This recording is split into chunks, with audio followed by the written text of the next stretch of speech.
हरे कृष्णा। सभी भक्तों को, सभी माताओं को, सभी वैष्णव वैष्णवियों को आज की इस पवित्र पाप मोचनी एकादशी के शुभ अवसर पर बहुत बहुत बधाई और शुभकामनाएं। हरे कृष्ण कृष्ण कृष्ण हरे हरे, हरे राम राम राम हरे हरे। तो आइए पाप मोचनी एकादशी का महात्म्य मिलकर श्रवण करें।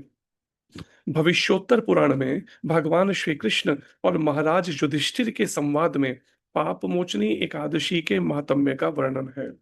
एक बार महाराज युधिष्ठिर ने पूछा, कृपया चैत्र मास के अथवा मार्च अप्रैल में आने वाली इस एकादशी, कृष्ण पक्ष में आने वाली एकादशी का वर्णन कीजिए।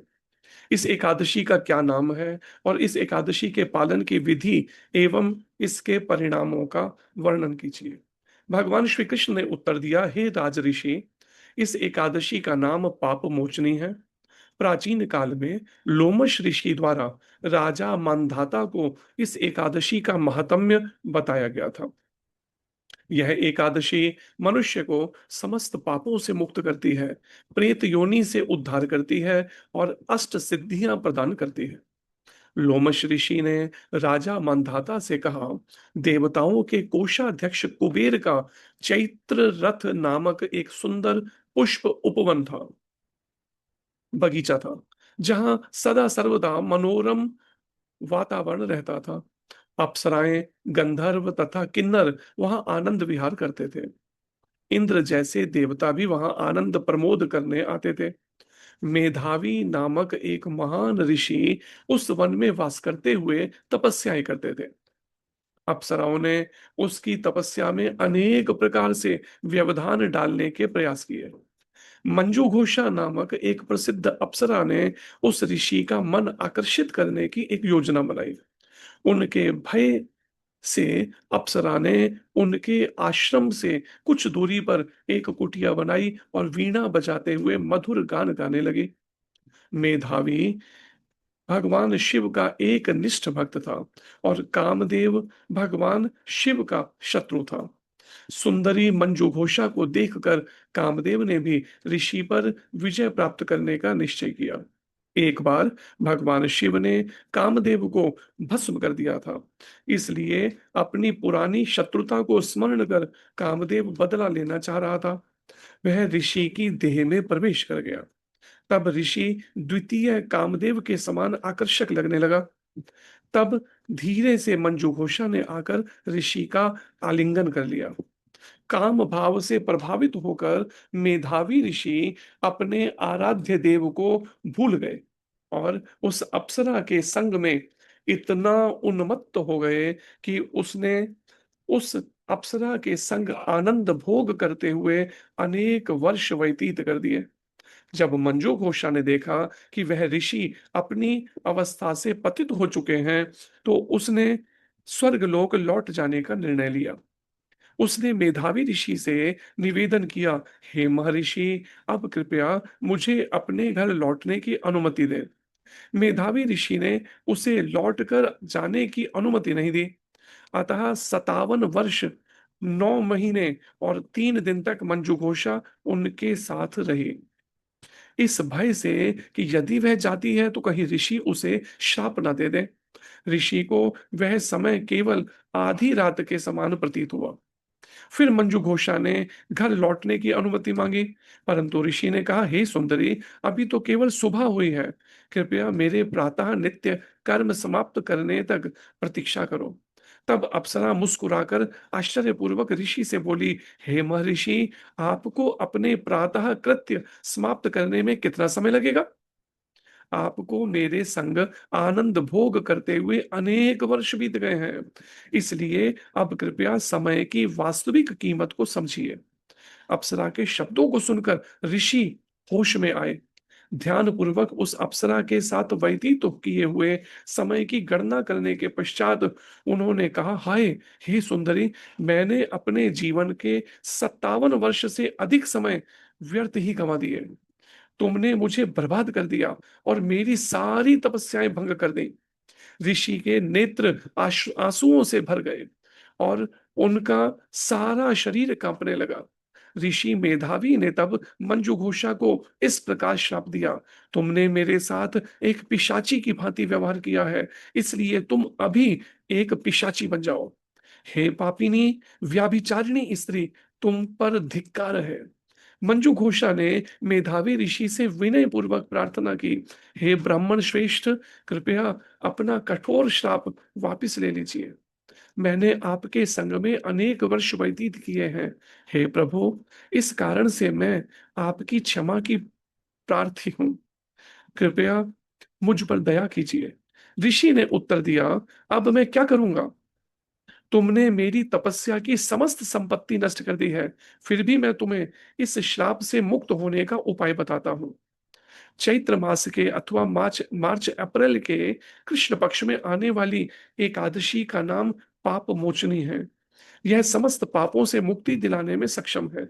यदि तुम दृढ़ता पूर्वक व श्रद्धा पूर्वक इस व्रत का पालन करो तो तुम अपनी पिशाची अवस्था से मुक्त हो जाओगे। ये वचन कहकर मेधावी ऋषि अपने पिता च्यवन मुनि के आश्रम लौट गए। जब च्यवन मुनि ने अपने पतित पुत्र को देखा तो वह अत्यंत अप्रसन्न हुए और बोले, हे मेरे पुत्र, यह तुमने क्या किया? तुमने स्वयं को बर्बाद कर दिया। तुम्हें मात्र एक अप्सरा के वश में आकर अपना समस्त तपोधन नष्ट नहीं करना चाहिए था। मेधावी ऋषि ने उत्तर दिया, माननीय पिताजी, मैंने इस अप्सरा के संग में महापाप किए हैं, कृपया मुझे अपने पाप कर्मों के प्रभाव से मुक्त होने का उपाय बताइए।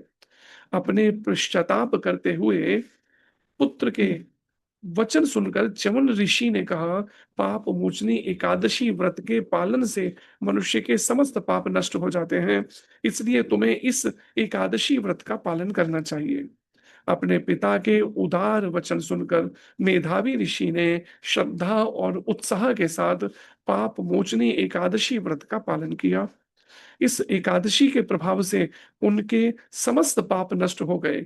मंजू घोषा ने भी यह पवित्र पाप मोचनी एकादशी का व्रत किया और अपनी पिशाचिनी अवस्था से मुक्त हो गई। उसे अपना दैवी शरीर पुनः प्राप्त हुआ और वह स्वर्ग लौट गई। राजा मानधाता को यह कथा सुनाकर लोमश ऋषि ने कहा, मेरे प्रिय राजन, पाप मोचनी एकादशी का पालन कर मनुष्य को ब्राह्मण हत्या, गर्भपात, मदिरापान तथा गुरु पत्नी गमन जैसे महापापों से भी मुक्ति प्राप्त होती है। इस एकादशी की महिमा सुनने या पढ़ने से 1000 गायें दान करने का फल प्राप्त होता है, क्योंकि यह एकादशी परम मंगलकारी और पापों से मुक्त करने वाली है। अतः सबको दृढ़ता पूर्वक इस पाप मोचनी एकादशी का पालन करना चाहिए। पाप मोचनी एकादशी की जय। पाप मोचनी एकादशी महात्म्य की जय। श्री कृष्ण चंद्र भगवान की जय। श्री युधिष्ठिर जी महाराज की जय। श्री लोमश ऋषि जी की जय। महाराजा मंधाता जी की जय। जगदुशिल प्रभुपाद महाराज की जय। श्री गुरु महाराज की जय। अनंत कोटि वैष्णव वृंद की जय। निताय गौर प्रेमानंदे। हरि हरि बोल। हरे कृष्णा। धन्यवाद सभी भक्तों का, सभी वैष्णवियों का। आज के इस पवित्र दिन में पाप मोचनी एकादशी को सभी को प्रयास करना चाहिए, आज अधिक से अधिक नाम जप किया जाए। और हरि नाम, जो ये स्वयं भगवान कृष्ण कलयुग में कृपा करके प्रकट हुए, श्री कृष्ण चैतन्य महाप्रभु के रूप में, जिनके लिए वर्णन है शास्त्र में, श्री कृष्ण चैतन्य राधा कृष्ण नाही अन्य, स्वयं भगवान कृष्ण और राधा रानी के युगल अवतार श्री कृष्ण चैतन्य महाप्रभु श्रीमती राधा रानी के भाव में स्वयं कृष्ण हमें मार्गदर्शन देने आए हैं। क्या? कीर्तनिया सदा हरि, नाम गाने सदा रुचि, सदा निरंतर ही हरे कृष्ण कृष्ण कृष्ण हरे हरे, हरे राम राम राम हरे हरे। इस महामंत्र का जप कीर्तन करने का अभ्यास करना और नाम गाने सदा रुचि, मन को सदा निरंतर भगवान श्री कृष्ण, उनके नाम, उनकी लीलाओं में और उनके शुद्ध भक्तों की सेवा में लगा कर रखना।